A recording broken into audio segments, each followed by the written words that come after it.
आज हम सीखते हैं कि टेंस को सुनकर के लोगों की स्टूडेंट्स की दिमाग में एक अलग सी फीलिंग होती है कि टेंस टेंशन करता है, लेकिन ऐसा नहीं है दोस्तों। यदि अपन टेंस को पॉजिटिव तरीके से लेते हैं तो टेंस हम एक बेटर तरीके से सीख सकते हैं।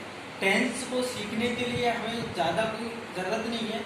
टेंस सीखने के लिए हमें मात्र और मात्र 7 स्पेलिंगों का सहारा लेना पड़ेगा।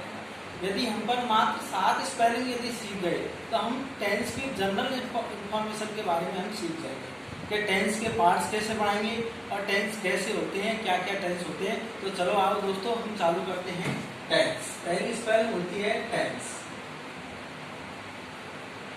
टेंस का अर्थ होता है काल। फिर बात आती है tense types of tense. Tense यहाँ पर काल लेते हैं, वो 3 प्रकार के होते हैं। पहला जो होता है वो होता है प्रेजेंट टेंस, प्रेजेंट। सेकंड होता है पास्ट और तीसरा होता है फ्यूचर।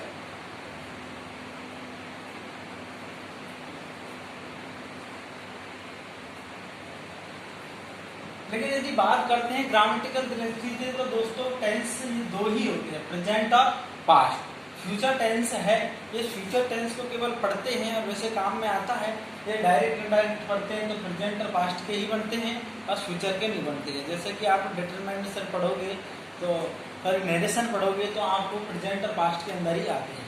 तो यहाँ पर अपन बात करते हैं प्रेजेंट टेंस। इसका प्रेजेंट का मतलब होता है वर्तमान और पास्ट का मतलब होता है भूत और फ्यूचर का मतलब होता है भविष्य, यानी आने वाला काल, भविष्य। अब अपनी टोटल स्पेलिंग मिला करके 1 2 3 4 4 स्पेलिंग हो गई। यहाँ पर हमने जिक्र किया था कि टोटल 7 स्पेलिंग यदि अपन सीख जाएंगे तो अपन एक टेंस की जनरल इंफॉर्मेशन सीख जाएंगे। तो यहाँ पर बात आती है कि हमारी जो 4 स्पेलिंग्स हो चुकी हैं, 3 स्पेलिंग कौन कौन सी है उनके बारे में अपन इसको विस्तार से देखेंगे। पहली स्पेलिंग है सिंपल या इंडेफिनिट।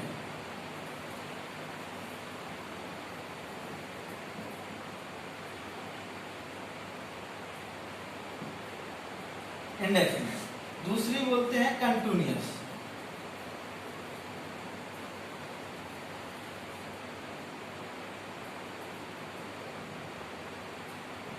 और तीसरी होती है अपनी परफेक्ट।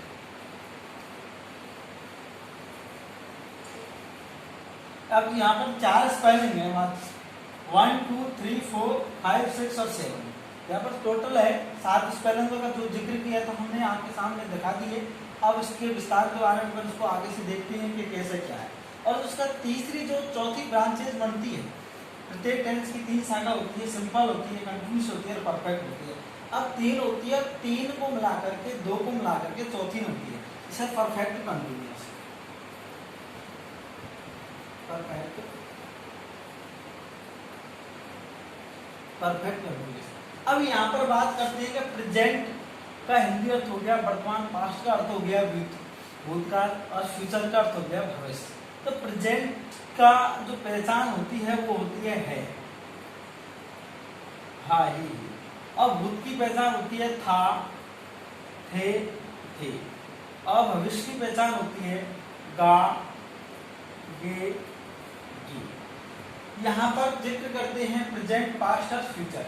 ये प्रत्येक 3 टेंस होती है। 3 टेंस की 4 जो शाखाएं होती है, ब्रांचेज, वो होती है सिंपल या इंडेफिनिट, दूसरी होती है कंटिन्यूअस, तीसरी होती है परफेक्ट और चौथी होती है परफेक्ट कंटिन्यूअस। तो यहाँ पर इंडेफिनिट टेंस का जो हिंदी अर्थ होता है, इंडेफिनिट टेंस का ये सिंपल सेंटेंस का हिंदी अर्थ होता है वो होता है साधारण काल। इसे अपन बोलते हैं अनिश्चित काल, अनिश्चित। उसके बाद में आती है कंटिन्यूअस। कंटिन्यूअस का मतलब होता है अपूर्ण, जो हमेशा इसमें चलता रहता है। फिर अब बात आती है परफेक्ट। परफेक्ट हिंदी अर्थ होता है पूर्ण, परफेक्ट हिंदी अर्थ होता है पूर्ण। उसके बाद में आता है परफेक्ट कंटिन्यूअस, इसका हिंदी अर्थ होता है पूर्ण अपूर्ण। अब बात आती है यहाँ पर इंडेफिनिट या सिंपल की पहचान करेंगे। तो सिंपल है इंडेफिनिट टेंस की पहचान में यदि हिंदी वाक्यों के अंत में प्रत्येक में ता, ती, ते आदि शब्द आते हैं, ता, ते, ती आदि शब्द आते हैं। तो ये इसकी इंडेफिनिट टेंस की पहचान है। और कंटिन्यूस टेंस की पहचान है, इसमें आएगा रहा, रही, रहे, ये आदि शब्द आते हैं। और जो अपने का परफेक्ट होता है, परफेक्ट का अर्थ होता है पूर्ण काल। तो इस पूर्ण का मतलब है इसमें पूरा जो काम है वो कंप्लीट हो चुका होता है। तो पूर्ण काल इसकी जो पहचान होती है हिंदी वाक्यों के अंत में वो है चौका, चौकी, चौके। अब बात आती है कि परफेक्ट कंटिन्यूअस टेंस, पूर्ण अपूर्ण काल। पूर्ण अपूर्ण काल, पूर्ण अपूर्ण काल में इसका जो हिंदी अर्थ होता है वो होता है समय से, रहा, रही, रहे।